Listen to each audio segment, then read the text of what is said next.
Assalamualaikum warahmatullahi wabarakatuh. Apa kabar semuanya? Semoga dalam keadaan sehat dan selalu dalam lindungan Tuhan Yang Maha Esa. Saya ucapkan selamat datang dan selamat bergabung di mata kuliah pengantar sistem digital ya. Di dalam mata kuliah ini kita akan mempelajari pengantar dari apa sih sistem digital itu gitu ya. Jadi hanya dasar-dasarnya saja. Semoga mata kuliah ini bisa menambah wawasan kita semua ya tentang sistem digital. Nah, berikut adalah data pribadi saya. Mungkin ada yang sudah tahu, ada yang belum tahu ya. Karena tak kenal maka tak sayang. Ya, jadi di sini dengan lengkap tertulis data pendidikan saya, alamat dan apapun yang menyangkut tentang diri saya ya. Jadi silahkan dicatat jika ingin mengenal lebih dalam gitu ya, atau memfollow ataupun mengikuti sosial media saya silahkan, dan nomor WhatsApp jika kalian ingin menghubungi saya secara personal ya. Oke, mungkin itu saja perkenalannya ya. Ini ada email saya, Facebook, Instagram, dan nomor WA untuk channel YouTube. Nah, yang pertama adalah sistem digital. Apa sih sistem digital itu gitu ya? Jadi, sistem digital adalah suatu sistem yang berfungsi untuk mengukur suatu nilai yang bersifat tetap atau tidak teratur dalam bentuk deskrip, berbentuk digit-digit ataupun angka-angka. Contohnya adalah bilangan integer dan pecahan. Nah, jadi mungkin kalian udah paham ya digital. Nah, segala yang berbentuk dengan digital itu pastinya yaitu dengan angka-angka yang sudah tidak tradisional lagi lah ya, atau tidak lagi menggunakan angka-angka yang bersifat lama gitu ya. Jadi kalau digital itu pasti udah secara komputer dia memberikan nilai-nilai ataupun angka-angka itu dengan bentuk-bentuk digital ataupun secara terkomputerisasi, bukan lagi manual ya. Seperti jam, ada jam dinding yang mungkin masih menggunakan jarum jam ya, itu kan yang lama ya, yang berupa masih analog, kita bilang analog. Nah, ada juga jam yang bersifat digital, yaitu dengan menunjukkan digit angkanya saja. Ini kita masuk ke contoh dari analog dan digital ya, karena sebelum ada digital kita menggunakan teknologi analog terlebih dahulu. Setelah muncul teknologi informasi, berkembangnya komputer, barulah muncul digital. Nah, kita pelajari apa contohnya. Nah, ini adalah termometer ya, atau pengukur suhu badan. Nah, awalnya termometer itu, ataupun sekarang masih ada ya yang memakai air raksa gitu ya. Jadi ini masih berupa bilangan-bilangan ya, dari mulai 0 derajat sampai ya mungkin sampai 60 derajat atau 50 derajat gitu ya. Nah, sekarang lebih banyak yang ke digital ini gitu. Nah, ini adalah yang analog. Nah, analog ini dia mempunyai nilai rentang. Mungkin ini dari 0 derajat sampai 200 derajat Celcius. Nah, ini mungkin bukan untuk, ya bisa juga mungkin ke suhu manusia, tapi mungkin lebih ke ya mungkin untuk mengecek suhu air panas ataupun di industri ya, mengecek suhu panas. Nah, ini termometer untuk manusia ya, menggunakan digital. Nah, di situ letak perbedaannya. Nah, masih termometer ya, masih banyak contoh-contoh yang lain seperti alat pengukur tensi, tekanan darah ya. Jadi masih tetap banyak digunakan tensi-tensi seperti ini di klinik-klinik ataupun di rumah sakit ya. Dia masih menunjukkan dengan analog ya, dengan angka, dengan jarum ya. Jadi berputar dari mungkin dari 0 sampai 250. Nah, jika di rumah sakit besar ataupun rumah sakit yang sudah berskala nasional ataupun internasional sudah menggunakan mesin. Jadi dia otomatis dan sudah tertera langsung berapa tekanan darahnya gitu ya. Kalau ini kan kita mendengarkan detak nadinya ya, berhenti di angka berapa seperti itu. Nah, kalau ini sudah langsung yang tertera di layar, berarti itulah tekanan darah kita. Jadi mengurangi kesalahan pembacaan data ya. Ini berarti tekanan darahnya itu 118 atau dibulatkan menjadi 120 per 80 untuk tekanan darahnya. Atau 118 per 78. Kalau menggunakan analog kan mungkin digenapkan ya di 120 gitu. Karena nggak akan presisi ya kalau pakai analog. Karena di 110 dan 120 itu terlalu dekat jaraknya. Tuh. Nah, lalu jam yang banyak kita jumpain ya, tapi masih banyak juga yang menggunakan jam analog, nggak ada masalah ya, karena jam digital ini sudah banyak kita temui di handphone, di komputer ya, sudah banyak. Ataupun jam-jam sport ya, yang Digitech ataupun jam-jam untuk atlet itu rata-rata kan jam yang digital semua. Lanjut ke televisi ya. Nah, inilah yang merupakan transformasi ya dari analog ke digital yang membuat perubahan itu sangat signifikan ya, atau menjadi lebih baik gitu. Dan TV analog itu atau TV yang lama itu ya mungkin sudah TV-nya itu besar tapi gambarnya itu kurang jernih gitu ya, atau banyak semutnya gitu, atau kalau antenanya itu tergoyang mungkin channelnya itu bahkan bisa sampai nggak dapat gitu. Nah, itu masih menggunakan sinyal frekuensi analog. Nah, kalau yang digital menggunakan sinyal digital, tampilannya lebih slim, lebih kecil, dan tampilan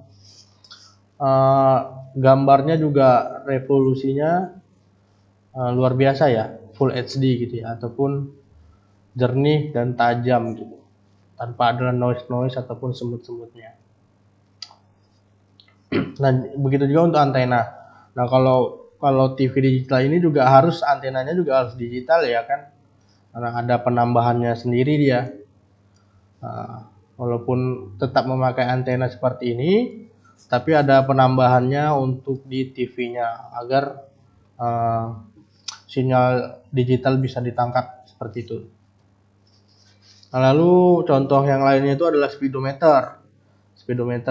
Nah, jadi di motor terkeluaran terbaru itu speedometernya itu sudah menggunakan yang digital ya. Jadi ya lebih keren aja gitu ya. Kadang juga ada jamnya juga di sini gitu. Dan di sini lebih nggak terbatas ya. Kalau di sini 0 sampai 180 gitu. Ya, speedometernya. Nah, kalau digital seberapa ban ataupun roda kita berputar segitu yang diperiksa. Kayak kalau sampai 200 juga dia kan. Kalau di sini nggak sampai 200 ya, tapi mungkin mengikuti spesifikasi dari kendaraan kita, karena kalau motor seperti ini mungkin larinya itu nggak akan lebih di atas 140 mungkin pun nggak sampai ya. Jadi itulah tadi kelebihan dari digital. Oke, selanjutnya timbangan. Nah, timbangan ini juga ada juga timbangan digital sekarang, walaupun masih banyak yang menggunakan analog ya. Nah, tapi kalau yang analog ini mungkin sampainya hanya berapa kilo ya? Mungkin 5 kilo ya, atau 3 kilo yang ini. 3 kilo. Dan yang ini bisa sampai lebih dari itu walaupun bentuknya kecil. Nah, di digital ini juga bisa kita menimbang dengan keranjangnya gitu ya. Kita letakkan dulu keranjangnya. Nah, keranjang itu kan sudah berat, sudah bisa mempengaruhi berat dari benda yang akan kita timbang. Jadi diletakkan dulu keranjangnya gitu ya, mungkin bisa sampai 0,5 kilogram gitu ya, tertera di sini, lalu bisa direset gitu jadi 0 lagi gitu. Berarti tidak include tempatnya, tidak include tempatnya, tapi ditimbang bisa sekaligus tempatnya gitu.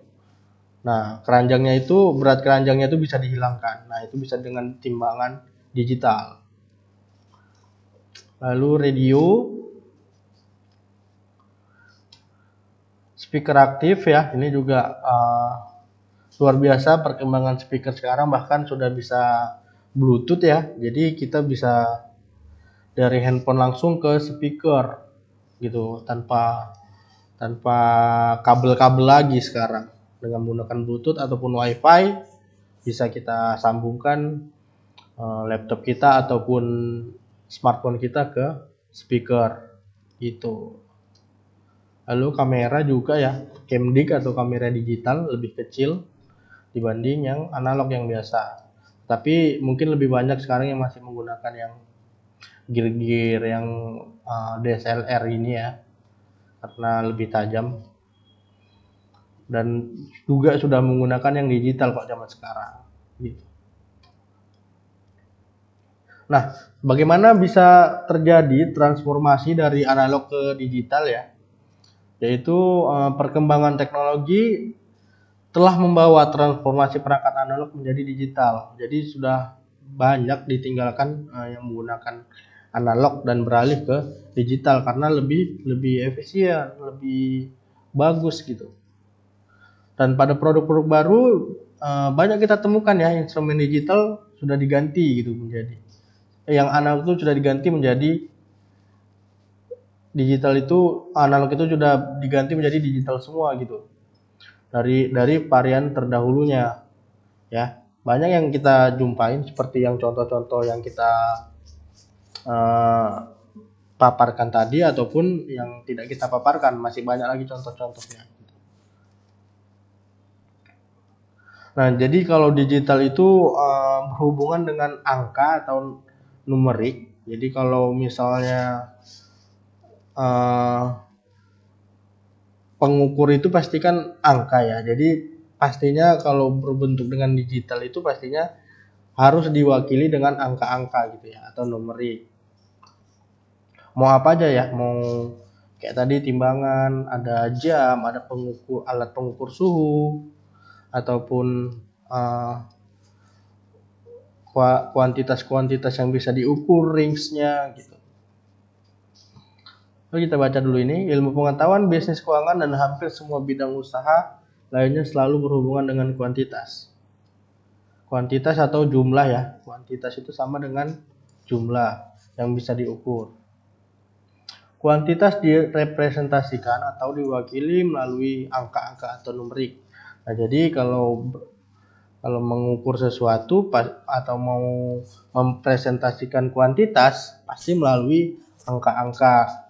Secara mendasar ada dua cara mempresentasikan kuantitas, yaitu melalui representasi analog dan digital, dan sudah kita pelajari semua apa saja contohnya dan perkembangannya.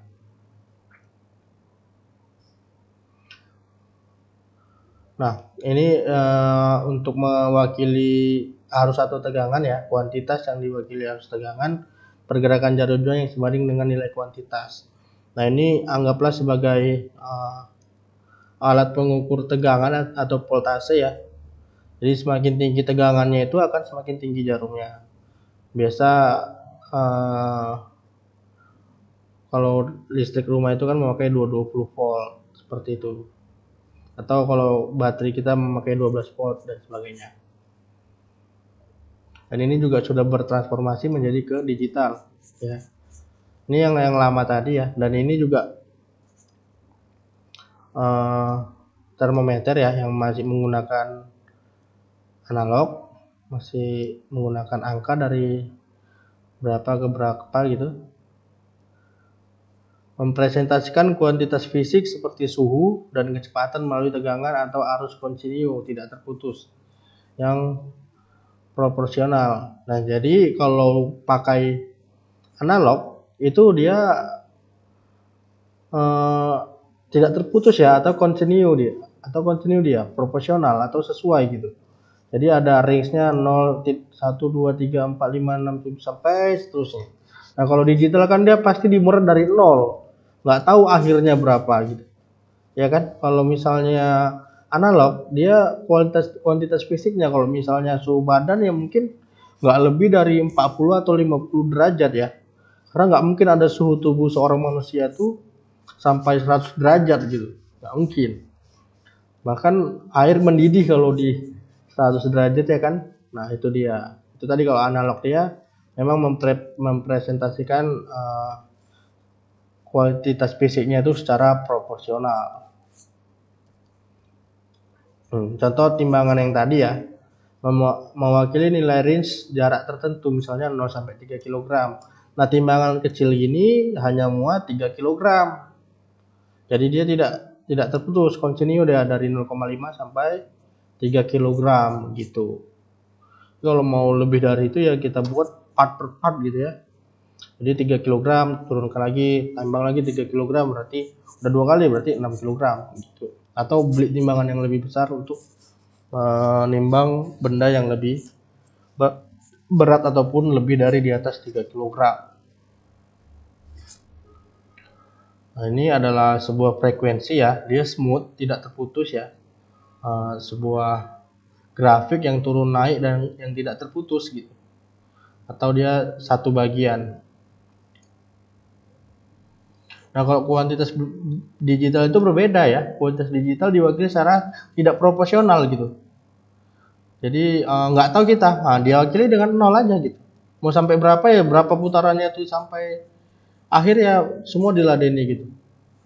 Ini ada digitnya, ada 5 digit di sini ya kan.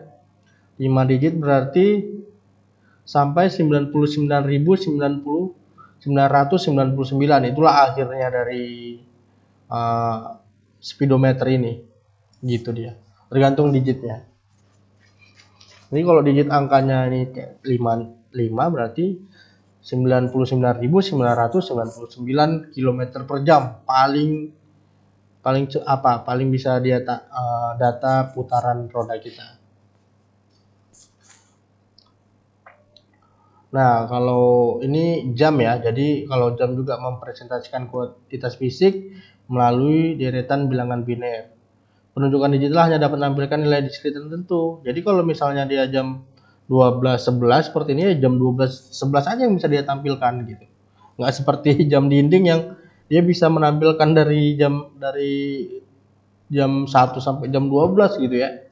Kalau digital ya hanya jam berapa sekarang ya itu yang ditampilkan gitu. Jadi kita kira-kira memprediksi sendiri ke jam sekian berapa lama lagi gitu. Itu dia ciri-ciri dari digital itu hanya berbentuk diskrit ya, ataupun bagian-bagiannya saja gitu. Dan dia terputus, tidak kontinu seperti analog. Nah ini adalah representasi digital ya, berbentuk diskrit ataupun bagian-bagian ya, ataupun terdiri dari elemen yang berbeda atau tidak terhubung. Dan integer adalah contoh sistem bilangan diskrit. Jadi integer adalah suatu tipe data yang mewakili dari numerik ya. Jadi sistem digital itu dia integer ataupun memakai biner 0 dan 1. Nah ini analog versus digital untuk TV bagian pertama. Nah ini adalah contoh dari sinyal analog ya, dia kurvanya itu ataupun statistiknya ataupun gelombangnya itu tidak terputus, gelombang siarannya itu tidak terputus dia. Nah kalau untuk yang digital dia per part, per bagian dia putus-putus, dan ini berupa sinyal-sinyal atau angka-angka ini 0101, nanti oleh komputer ditranslatekan lagi 01 itu apa, 110 itu apa gitu, dan jadilah dia siaran televisi. Nah ini bedanya ya, yang menggunakan TV sinyal analog itu hanya bisa menerima satu siaran ya, dan juga banyak noise-nya ataupun banyak semutnya ya. Nah, kalau untuk yang digital ini dia bisa menerima banyak channel dan kualitas gambarnya lebih baik. Nah, ini perbedaan sinyal TV ya dari analog ke digital. Ini adalah sebuah artikel pergantian pengiriman sinyal TV. Pada Februari 2017, television station will turn off the analog channels and broadcast exclusively in digital. How the signal differ. Nah, jadi pada tanggal 17 Februari 2019, televisi secara stasiun televisi itu sudah berencana untuk mematikan analog channel ya. Jadi semua penyiaran itu hanya menggunakan siaran digital agar masyarakat di Indonesia itu semuanya bisa menikmati siaran televisi dengan kualitas yang jernih dan channel yang banyak gitu. Lalu di sini dibilangnya kalau untuk yang digital, any interference easily corrected, clean clips image. Jadi segala gangguan itu mudah untuk dikoreksi ataupun diperbaiki ya, dan gambarnya itu lebih tajam dan jernih gitu untuk televisi. Nah, kalau untuk televisi yang digital, nah yang untuk analog itu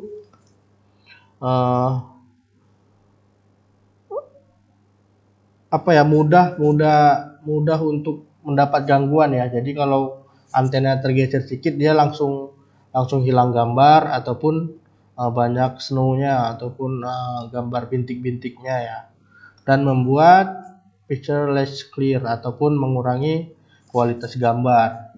Nah, ini adalah pengiriman sinyalnya.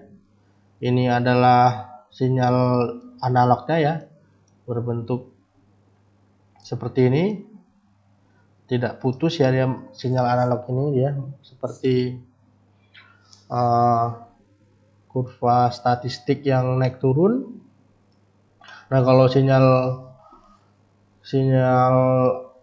digital itu berupa angka biner ya, yaitu berawal dari 01, 01 dan 01. Nah, semuanya itu pasti bahasa biner karena bahasa komputer itu adalah bahasa mesin, itu adalah 01 awalnya ya, yang lalu bisa diterjemahkan menjadi beberapa hal,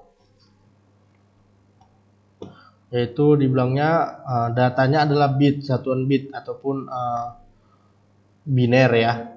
Jadi pengiriman gambarnya itu kalau untuk digital itu bisa kurun waktu 1 second ataupun sampai 0 second. Jadi pengiriman datanya itu sangat cepat kalau berbentuk digital ya.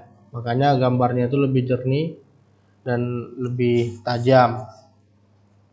Jadi kalau untuk yang analog dia menggunakan magnetic waves ya, ataupun sinyal magnet ya, untuk mengirimkan gambar dan suaranya. Jadi kalau TV yang dulu itu kan tabungnya besar tuh kan untuk menangkap magnetic waves ini ataupun pengiriman untuk TV analog dengan cara mengirimkan sinyal magnet.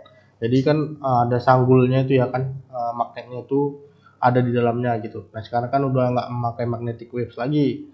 Jadi TV-TV sekarang itu slim semua seperti itu.